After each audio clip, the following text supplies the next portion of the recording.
કેમ કહો છો? અહીંયા ભૂષણભાઈ હમણાં વિરોધ નોંધાવશે કે વિકાસની વાત કરો છો, અમે ભારતીય જનતા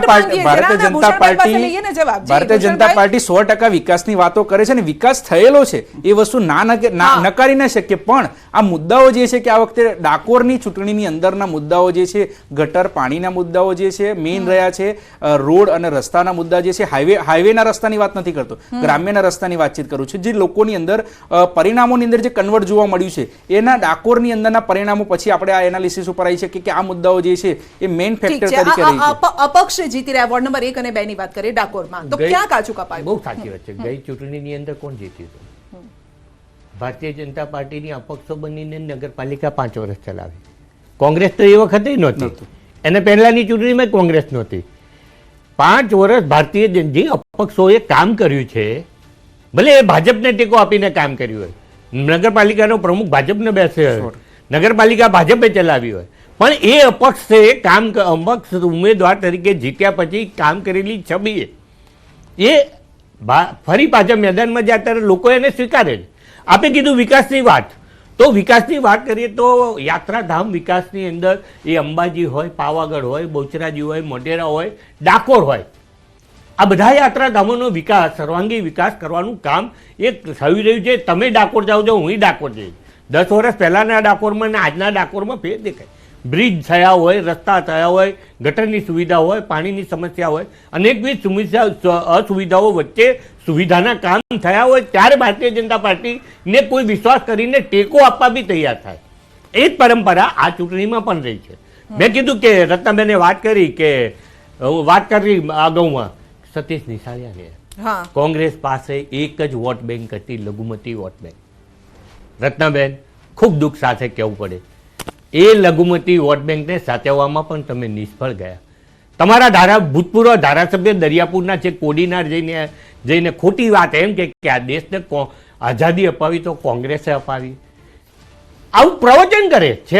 વિડીયો છે, આરે હું તમારે જોયું તો અત્યારે હું અહીંયાથી બતાવ કેવા ભ્રમિત કરવા, મત મેળવવા માટેની તૃષ્ટિકરણની રાજનીતિ, જે પ્રકારની રાજનીતિ જાસુદ્દીનભાઈ જે કોડીનારની અંદર જઈને કરે, મુસ્લિમોની વચ્ચે જઈને જે પ્રવચનો કરે કે જે મુસ્લિમો ભારતીય જનતા પાર્ટીમાંથી ચૂંટણી લડે છે એમનું જમીર ખોવાઈ ગયું છે, એમને ભારતીય જનતા પાર્ટીમાં જવાય.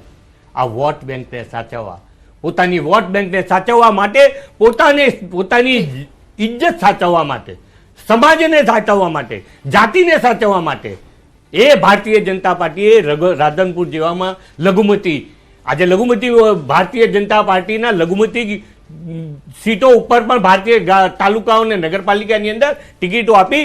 એ તમારી વોટ બેંક દિલ્હીની અંદર 2% ભારતીય જનતા પાર્ટીને 13% લઘુમતીના વોટ થયા. ગુજરાતની આ ચૂંટણીઓ અડધી વિધાનસભા કરતા વધારે સીટોની આજે મતદાન છે. આજે વિમલભાઈ ચુડાસમાએ નૈતિકતાના ધોરણે આ રાજીનામું આપી દેવું જોઈએ, વાતને સ્વીકારી લેવી જોઈએ કે જો મને વોર્ડની જનતા, ગલીની જનતા, ગામની જનતા, એક જ્ઞાનક અકડા 3-4 હજાર 5,000 વોટના ગામની જનતા મને નથી સ્વીકારતી, તો આવનારા 2027ની ચૂંટણીમાં મને કોણ સ્વીકારશે? આ વાતનો સ્વીકાર કરી એ અમિતભાઈ ચાવડા હોય, એ વિમલભાઈ ચુડાસમા હોય કે કોંગ્રેસ પાર્ટીએ આજે જે નરેન્દ્રભાઈ કહેતા હતા ને, કોંગ્રેસ મુક્ત ભારત, આજે દેશની અંદર અને ગામની અંદર અને ગલીઓ તરફ અમે બૂથો જીત્યા છે, બૂથો જીત્યા. એ બૂથ જીતવા તરફ ભારતીય જનતા પાર્ટી પેનલમાં 2 બીજેપી જીતી હોય, એક કોંગ્રેસ પણ જીતી છે, આખી પેનલ ભલે ન જીતી હોય પરંતુ કોંગ્રેસનો પણ ક્યાંક હાજરી નોંધાવી છે કોંગ્રેસે, એ વાત અહીંયા પણ સાબિત થઈ રહી છે. રત્નાબેન, એ તો સાચી જ વાત છે ને. કોંગ્રેસ, હું કહું છું, કોંગ્રેસનું પોતાનું ઇતિહાસ રહ્યું છે અને ભારતની દેશની આઝાદી માટે કોંગ્રેસનો જ ફાળો છે અને કોંગ્રેસના કારણે જ ભાજપ અને ભારતમાં આઝાદી મળી છે. તો એ તો દેખીતી વાત છે, ઇતિહાસની વાત છે.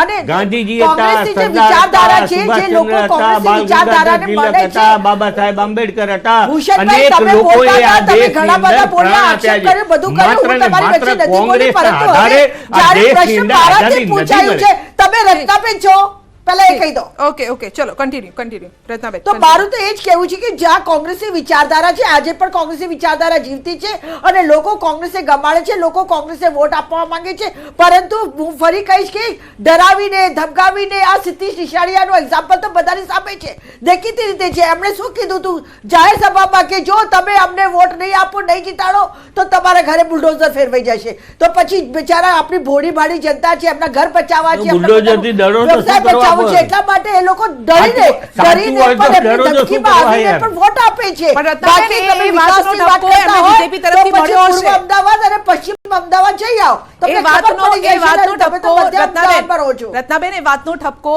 સતીશભાઈને બીજેપી તરફથી મળ્યો પણ હશે, કારણ કે અંદરથી ઘણા નારાજ પણ હતા બીજેપીના નેતાઓ જ, અને તેઓએ નાખુશી વ્યક્ત કરી હતી કે એ વ્યક્તિ કોણ કે આ પ્રકારનું સ્ટેટમેન્ટ આપે. ન એ ચૂંટણી લડી રહ્યા છે ત્યાં ઉમેદવારે 100%. હા બિલકુલ, એટલે નક્કી કરશે કે શું થવાનું છે, પાર્ટી નક્કી કરશે. પરંતુ કેટલીક જગ્યા એવી છે રત્નાબેન, આપે પણ ખુશ થવાની જરૂર છે, કારણ કે મહીસાગર, લુણાવાડા કોંગ્રેસ અહીંયા પણ મજબૂત અહીંયા દેખાઈ રહી છે. વોર્ડ નંબર 3 માં તમામ 4 બેઠક કોંગ્રેસ જીતી ગઈ છે. એટલે એવું નથી કે તમે હાજરી નથી નોંધાવી. સવાલ એ છે કે કમ્પેરિઝન અહીંયા કરવા જઈએ ત્યારે એ આંકડામાં તમે એમની સમકક્ષ અથવા તો અડધે નથી પહોંચી શક્યા, ત્યાં છે. બિલકુલ સાચી છે.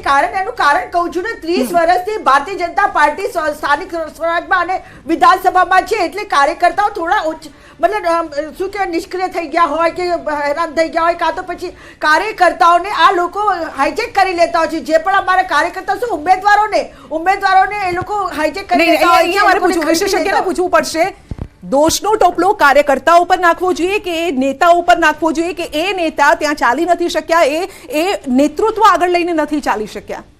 મારું આવું કહેવાનું અર્થઘટન ખોટું થયું છે. અહીંયા હું કહેવા માંગુ છું કે થોડા હતાશા આવી જાય છે, પણ એનું નહીં, સીધું દેખાઈ રહ્યું છે ને રત્નાબેન. આટલું મજબૂત છે. વિમલભાઈ, આ ચહેરો મજબૂત છે. જાણીતો છે. આ વિમલભાઈ ધારાસભામાં આપણે જોયું છે વિમલભાઈને, તો એ ચહેરો જો આ સ્થાનિક સ્વરાજની ચૂંટણીમાં ન ચાલે તો ક્યાં ચાલશે? એવું નથી કે કાર્યકર્તાઓ કામ નથી કરતા. નહીં, કાર્યકર્તાઓ અમારા વિમલભાઈ મજબૂત વિશે છે. એક વાતચીત કરવા માંગુ જ્યારે આ વસ્તુની, કે જ્યારે ધારાસભ્ય અને સાંસદ જ્યારે ગ્રાઉન્ડ લેવલે ઉતર્યા હોય, સામસામે ઉતર્યા હોય, ત્યારે પ્રજાએ પણ એક વસ્તુ વિચારવાની જરૂર પડે આની અંદરથી, કે આ એનાલિસિસ ઉપરથી આપણે એવું કહી શકીએ કે જે 2027ના ઇલેક્શનની અંદર જો ઇલેક્શનની અંદર ચૂંટણીની અંદર ટિકિટ નથી આપતું તો કોઈક તો મારી જોડે નીચેથી ગ્રાઉન્ડ લેવલના સપોર્ટ તો જોઈએ, મારી જોડે ઉપરના કદાવર નેતા તો ઘણા બધા હોય, પરંતુ જ્યારે મને નીચેનો સપોર્ટ નથી, આ નીચેનો સપોર્ટ ભેગા કરવા માટે, લોકોની પ્રતિષ્ઠા મેળવવા માટે આ બંને નેતાઓની વાતચીત છે.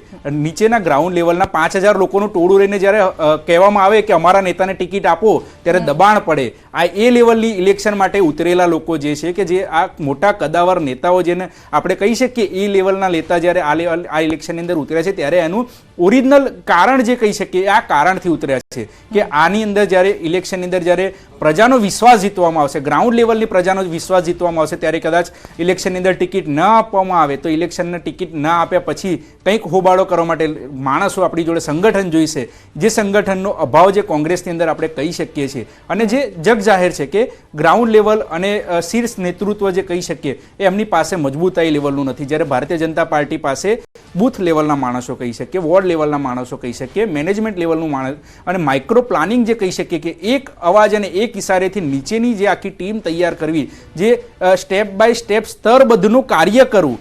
મારા શબ્દ છે કે સ્તરબદ્ધનું કાર્ય કરવું, કારણ કે જે રીતે અત્યારે હાલ આપણે કહી શકીએ છીએ કે વિકાસની વાત હોય તો અમુક વસ્તુની અંદર આપણે એક્સેપ્ટ કરવું જ રહ્યું. દરેક વસ્તુની અંદર વિરોધ જે છે એ કામ આપણે વિપક્ષને સોંપેલું છે. જે વિપક્ષ નબળી પડી રહી છે વિરોધ કરવાની અંદર, ત્યાં આગળ ક્યાંક જે છે કે ભારતીય જનતા પાર્ટીની સીટો વધી રહી છે અને મજબૂતાઈવાળો વિપક્ષ હોવો જ જોઈએ. જો વિપક્ષ હશે તો જ આ ચૂંટણી અને લોકોની પ્રશ્નો સોલ્વ કરવા, પ્રજાના પ્રશ્નો સોલ્વ કરવા માટે મજબૂત વિપક્ષ હોવો જ જોઈએ, અને એ હશે તો જ આને લોકશાહીની અંદર ચાલી શકીશું. તો એના માટે મજબૂત વિપક્ષ તરીકે કોંગ્રેસે ઉભરી આવવું પડશે.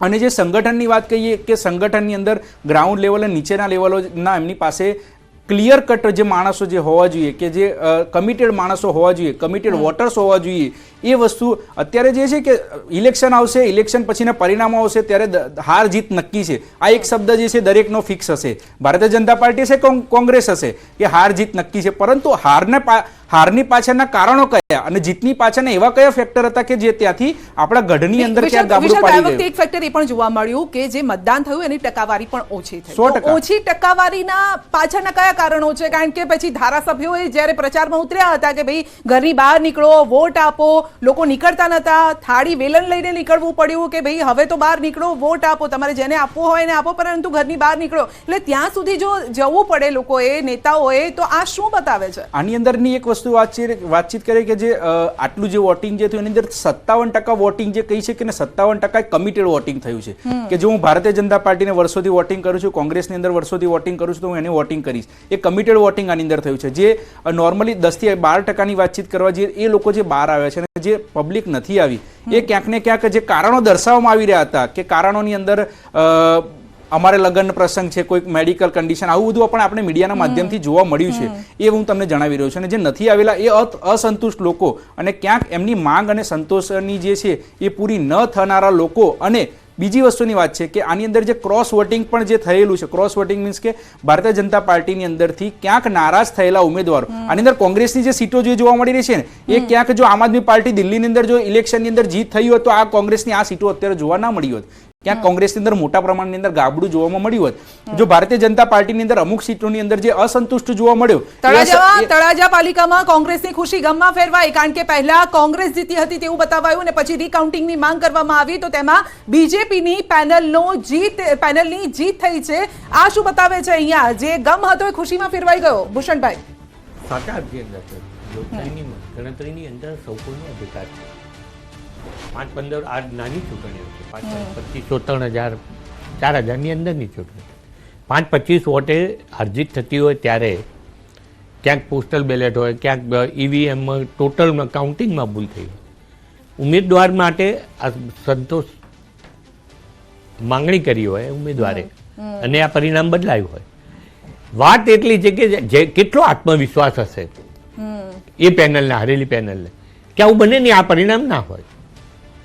ત્યારે એને રિકાઉન્ટિંગ માગ્યો છે અને રિકાઉન્ટિંગ માગ્યા પછી રિકાઉન્ટિંગની અંદર કાઉન્ટિંગમાં ટોટલ થયા પછી એનો વિજય થયો એટલે આનંદ હોય સ્વાભાવિકપણે. પણ આ પરિણામો એ આવનારી ચૂંટણી